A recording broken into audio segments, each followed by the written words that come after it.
Good morning, Forefront. As Venida said, I'm Pastor Mac. My pronouns are she, her, hers, and I'm the operations pastor. So normally I spend my Sunday mornings with more of a stage manager hat on, making sure that everyone knows where they need to be when, coordinating between the volunteers, the Forefront staff, the roulette staff. But last Sunday, I had the pleasure of spending time with some of our youngest Forefronters down in Kid Stuff.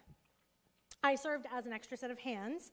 Shout out to Dawn for stepping in as lead teacher. I don't know if you're here, Dawn, but thank you. And PPS, if we need more volunteers for Kid Stuff and you are somebody that feels maybe called to do that, you can go to forefrontnyc.com/volunteer and click Kid Stuff in the drop-down menu. As you saw, there were many kids that just went downstairs right now, too. So anyways, I was floating between the nursery room and the elementary school room to see if the teachers or any of the other children needed assistance or an extra set of hands. And at one point, I went on over to the older kids. As they were doing their Valentine's arts and crafts, they had these wooden picture frames that they were decorating. There should be a picture of that. Yes, it was very cute. And one girl had writing on hers when the rest of them had little hearts and maybe some markers, some coloring. And I asked her what it said. She jumped up and said, "Unity for all." I know, it's very cute. And so I laughed a little bit. I had a big smile on my face, and I asked her if she could explain to me what that meant to her. She jumped up and very excitedly and confidently explained to me why it's important to her for people of all races and all skin colors to get the same opportunities, to get along and to try to understand each other, relating what she was learning in school for Black History Month to the Bible and what Jesus would do. She said it so matter-of-factly, tilted her head admiring her artwork of her picture frame, then plopped back into her chair to finish her masterpiece. I scanned the Kid Stuff rooms again, taking in the magnificent scene. 14 kids showed up last week, representing Black, Asian, Latine, white, mixed races. Their parents and their teachers are all fully present in their own identities, be it straight, queer, single, partnered, child-free, in their 20s, in their 50s, so much more. And the status quo of diversity magic in Kid Stuff last week was an honor to witness. And it's what our kiddos here are used to. This baseline environment for learning is something that I was not exposed to when I was in Sunday school, or in elementary school in general, for that matter. The pictures of Jesus and every other Bible character were always the white version. Anybody else? Mm-hmm. All of my teachers were white. Most of the books, media, theater that I was exposed to, the characters were always portrayed as white. At a certain point, this little Mexican girl began to internalize the messaging and learned to believe that she didn't have a place in the stories that she was told. Today, I get to preach our final Bible Say What series topic, seeing yourself in the text. It had me asking myself, when was the first time that I was taught to try and see myself in the text of the Bible? I must have been in preschool or kindergarten when my Lutheran school first had me participate in this mandatory school performance in church of a Bible story in which I played a barn animal. Yeah. So the meet and greet question.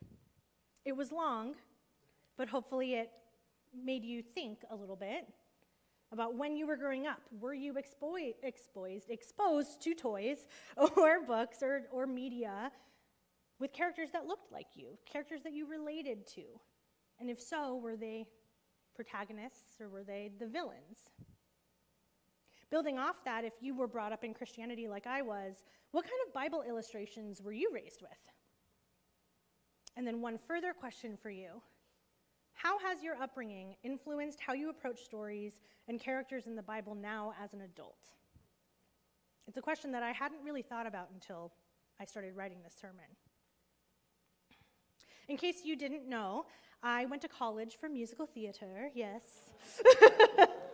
That's right, I'm pursuing a parallel career in acting, and I'm taking an acting class right now in the city. The way that this class is structured is this. Every student gets a 20-minute working session with this teacher in front of the rest of the class, so even if you're not working, you're learning. Each week, we're asked to bring in a song based on a prompt that she gives us, and this past Thursday, our assignment was to bring in a song of a character that scares the you-know-what out of us. I've been given variations of this assignment before. Bring in a character that you would never play, or bring in a character of a different gender than you, or bring in a character in a different age range than you could realistically play, or what have you. There are so many variations of this same exercise. But because of this, I had a feeling I knew where the teacher was going with it, and it doesn't make it any less scary even if you know what's coming. There are 7 of us in this class, and with each person's working session, the group marveled at the magic and the creativity and the life that the characters were given when approached with fresh eyes, approached by somebody that you wouldn't normally see play that role. And our teacher, Jen, would ask each of us at the end of our session, "So, why did stepping into this character ever scare you?" And it was heartbreaking and cathartic to hear how similar everyone's stories were. These are all professional level actors, adult actors, and we're scared to perform a character in a class setting? At some point along the way, outside forces led us to believe this idea that no one could ever find us believable as that character. But each and every one of us, I can honestly say, crushed it by our final passes of our songs, and it seemed like we were all learning so much more about ourselves in the process of daring to believe. The coaching we all received honestly had close to nothing to do with acting or music notes last week. It was coaching to help us get out of our own heads, move beyond the box that we've been put in, and address the fear that's been holding us back from trying something new. I really struggled with picking a song for this particular class assignment, so much so that I literally phoned a friend and asked my best friend from college, who I see as a totally opposite type from me. She rattled off a list of musical theater characters that she's either played before or dreamed of playing, and when she got to the character that I ultimately ended up choosing, my stomach dropped, my eyes got really big, and I stuttered out, "Oh my God, that's really scary to think about. I have never seen myself playing that role. I have always seen that character as a skinny blonde." And she cut me off, and she said, I'm sorry. Where in the script does it ever say that this character has to be skinny or blonde, or white for that matter? Just because white people have dominated the narrative doesn't mean it's actually fact." Okay, mic drop. This is why she's my best friend. So this whole experience with this class had me thinking about our Bible Say What series.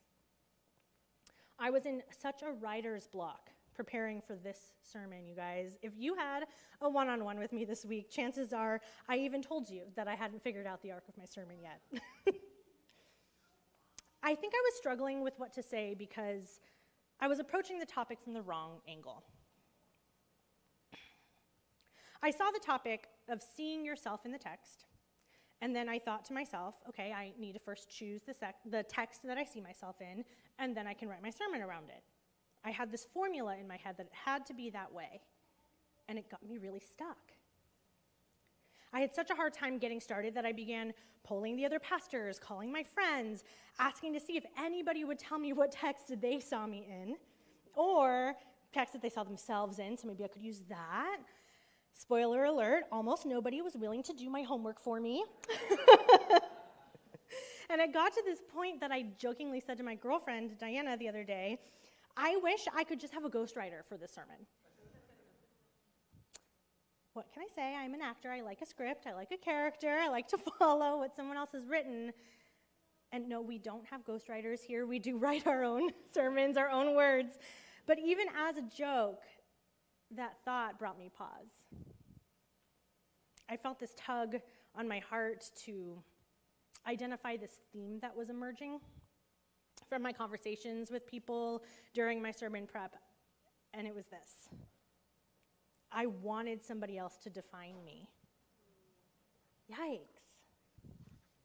I'm so used to being put in a box that even though I hate it, I sometimes feel the safest there. I don't know, when you haven't been taught to dream big, or you haven't seen yourself reflected back to you in media or books or teachers or preachers, illustrations of Bible stories, it can be really uncomfortable to challenge yourself to start. So many of us have come from a background of harmful theology, myself included, clearly. Many of us have been told or taught that our very existence is shameful or unwelcome in a church. If we've been told that we shouldn't even be seen in a church, how on earth are we supposed to get to a place of seeing ourselves in the text? And even if we do start to see ourselves in the text, is it ever in a liberating way?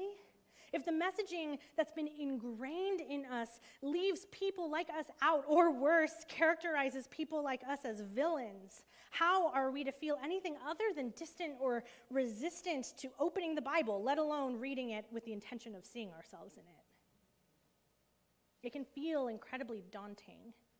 It still feels incredibly daunting to me.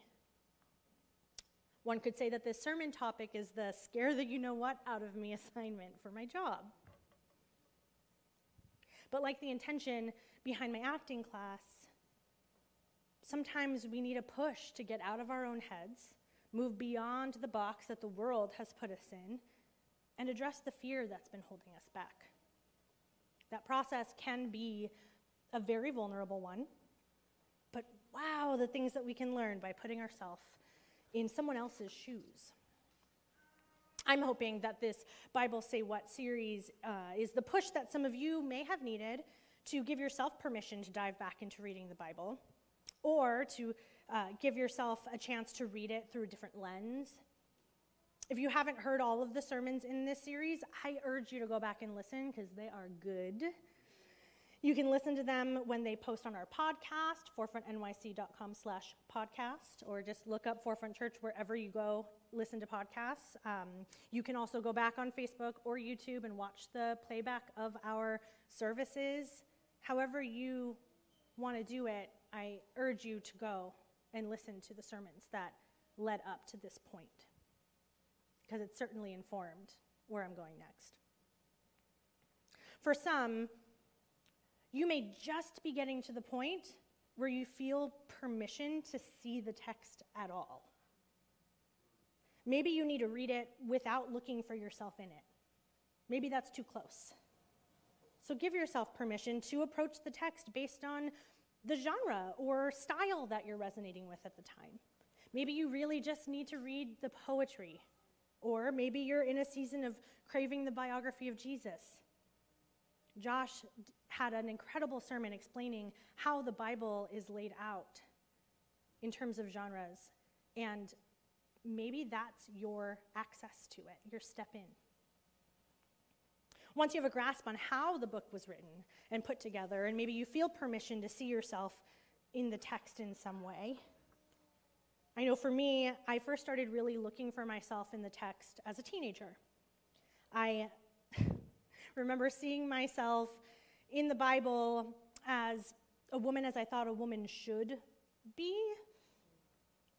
I don't know if any of you can relate, but I got the messaging that I maybe should be submissive or second to men or pure, certainly not gay. And I had this Bible in high school that had devotions for teen girls in it. There's some opinions in those hymns. So these devotions for teen girls within the Bible, that's the reason, that's what guided me to this viewpoint. And it sounds like some of you may have a similar experience with the Bible like that. Are we entitled to some kind of compensation? I mean, come on. So I guess seeing myself in that way was a step up from the barn animal that I played in preschool, but it's not much better, honestly. And if you're at this stage of seeing yourself in the text, searching for how you think you should see yourself, might I suggest something else that I learned from acting class? Stop shoulding yourself. Once you challenge yourself to stop shoulding yourself, you can get to a place of curiosity, a place where you give yourself permission to see yourself in the text in an unexpected way. If you catch yourself reading something with the intention of, should I, maybe just joke with yourself a little bit.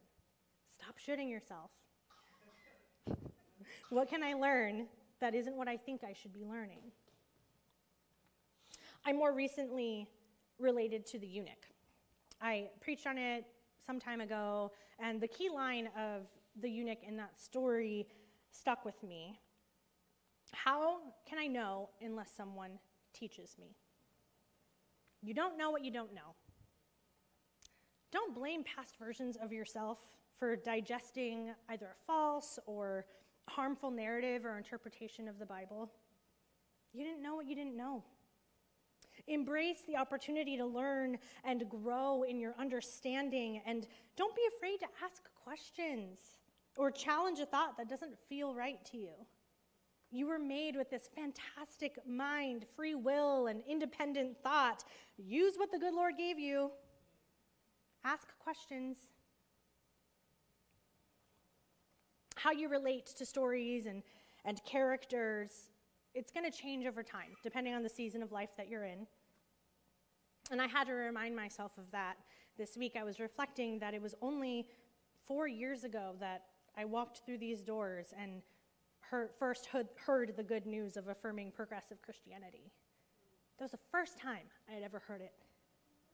It's been 4 years filled with so much coming out, falling into a career in ministry, a pandemic, meeting the woman I love, battling the healthcare system as I navigated this sudden, seemingly random onset disability, dipping my toe back into acting with a different body, a different ability level, a different life of experiences.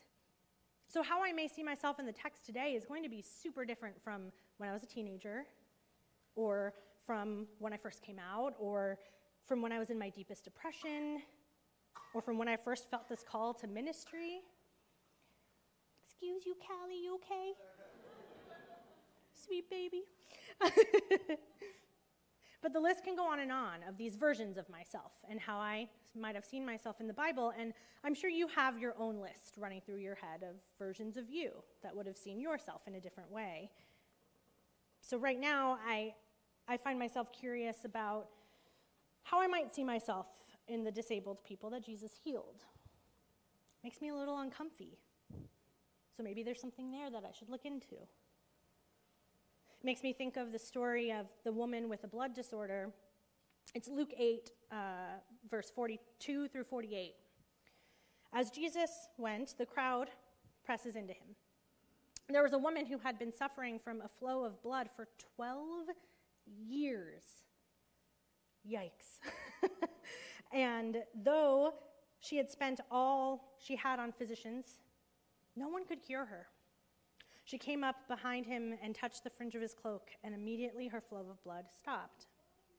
Then Jesus asked, "Who touched me?" When they all denied it, Peter said, "Master, the crowds are hemming you in and pressing against you." And Jesus said, "Someone touched me, for I noticed the power had gone out from me." When the woman realized that she could not remain hidden, she came trembling and falling down before him. She declared in the presence of all the people why she had touched him and how she had been immediately healed. He said to her, "Daughter, your faith has made you well. Go in peace."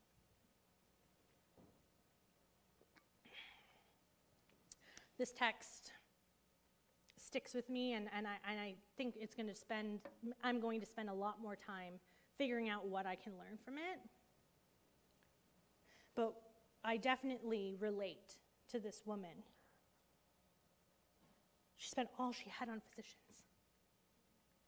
No one had any idea what was wrong. What my disability journey truly has been is a lack of knowledge, a lack of resources or access to the right doctors who could figure out what was going on, access to time and money and the mental load it takes to go from specialist to specialist to specialist, advocating for more testing, more questioning, more possibilities of an answer. And now I think we actually might have an answer, and in my case I may be healed eventually. Story for another day. But this concept of being healed makes me think, and makes me want to be really clear, that being disabled is not the enemy. Living in an ableist society is. Let me be very clear on that. 70% of people who live to the age of 65 will be disabled at some point in their life. Yeah, it's not that uncommon. I get to preach on ableism and disability justice in November, so I'm going to move on from this topic a little bit, but I would be remiss without saying disability is not the enemy. The lack of resources, on the other hand. The only way that I've made it to this point is from 2 years of constantly advocating for myself, sometimes demanding for a referral or another test to be run, or one of my favorites, can you make a note in my file that you're refusing care? They love that one. I say all of this with this understanding that it is a privilege in this country, unfortunately, to even have access to specialists in the first place. And so I feel very lucky that I've even been able to get in the door. And if I were living in biblical times, I probably would have been like the woman with the blood disorder, risking humiliation or worse for the chance at a cure or an answer or some kind of a guidance, reaching in desperation to touch Jesus' clothing. It also makes me think about the rest of the crowd in that story. It sounds like there were a lot of people there. How many of them had their own illnesses, ailments, challenges, existential crises, but for whatever reason didn't touch or didn't have the opportunity to touch Jesus' clothes? I wonder if there are people here today who maybe relate more to that crowd, being pushed on the outside, than to the woman who happened to have a chance to reach. In Venita's sermon last week, she explained how the stories in the Bible were passed on through oral tradition, sometimes for hundreds of years before being written down. Blows my mind every time I hear that. And there were so many things that had to have been left out in that editing process. And it makes me wonder whose story was left out in the editing process. And as we're reflecting on Black History Month, stories that we leave out, I think about how these enslavers claimed Christianity and used this text to justify their horrible actions, while at the same time, those who were enslaved used the stories and songs of faith to find comfort and hope in God. Many weren't given the opportunity to even learn to read. So they would listen to enslavers reading the Bible and would eventually pass on those stories orally amongst one another and embracing hope in God through song. And let's not forget, as Angela said in the call to worship, slavery is not over yet. In case you missed it, we did recently partner with 13 Forward and Legal Aid on an initiative to end slavery and forced labor in the prison system that is predominantly filled with Black people. We showed this video at the start of service last week, but we wanted to make sure that we showed it again for those who may have missed it. So let's watch that before I finish up my sermon.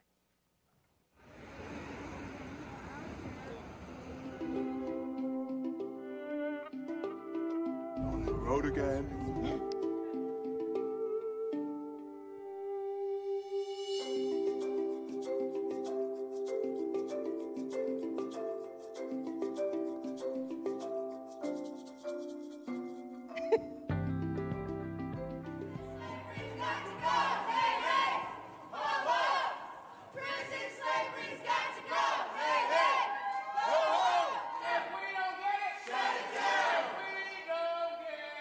Shut it down!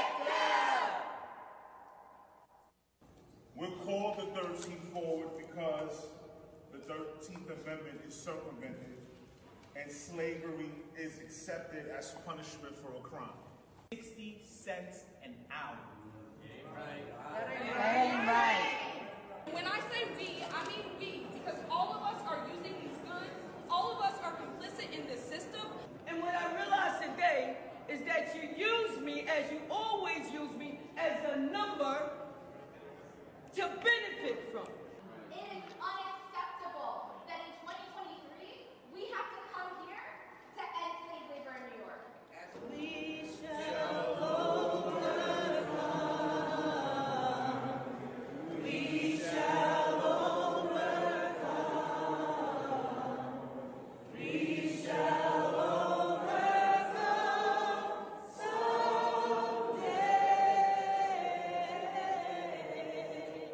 Oh, deep in my heart, I do believe we shall overcome someday.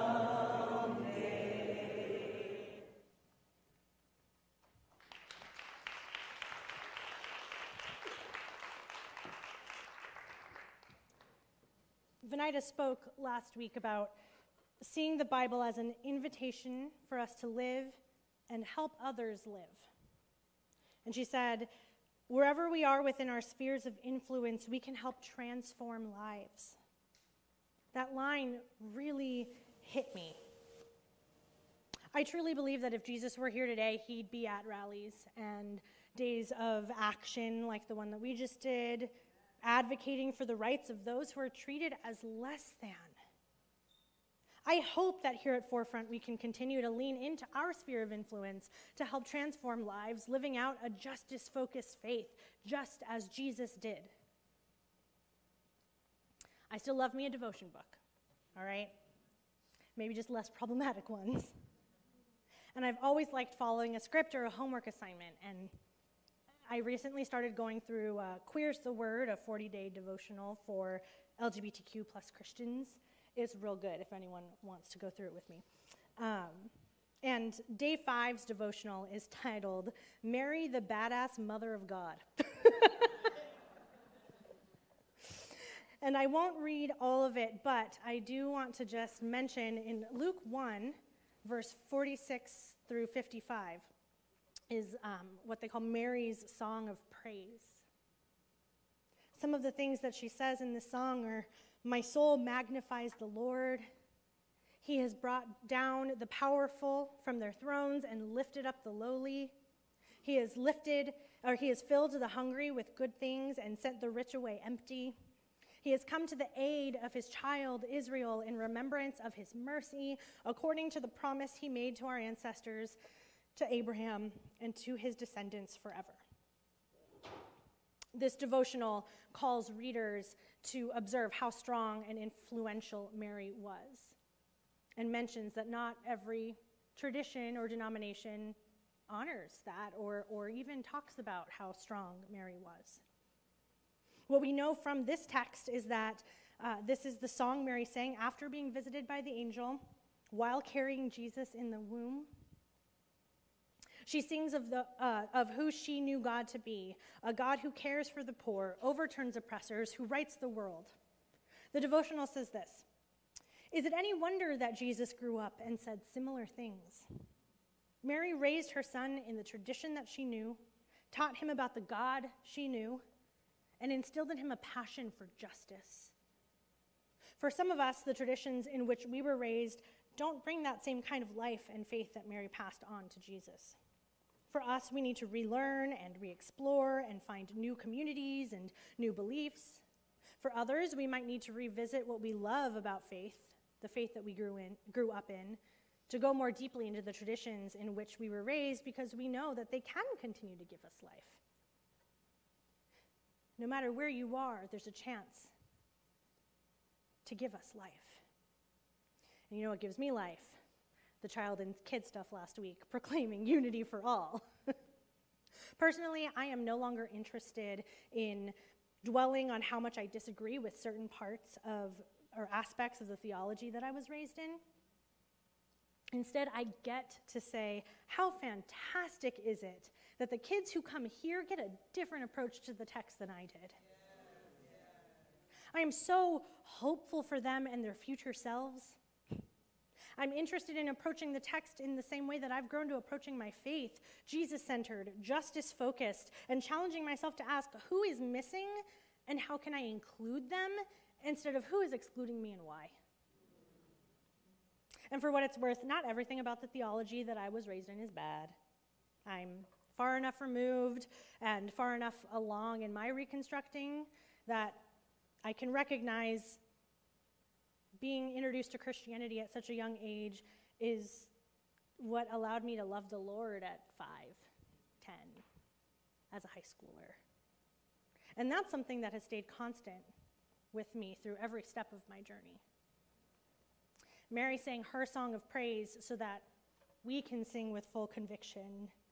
Jesus loves me, this I know, for the Bible tells me so.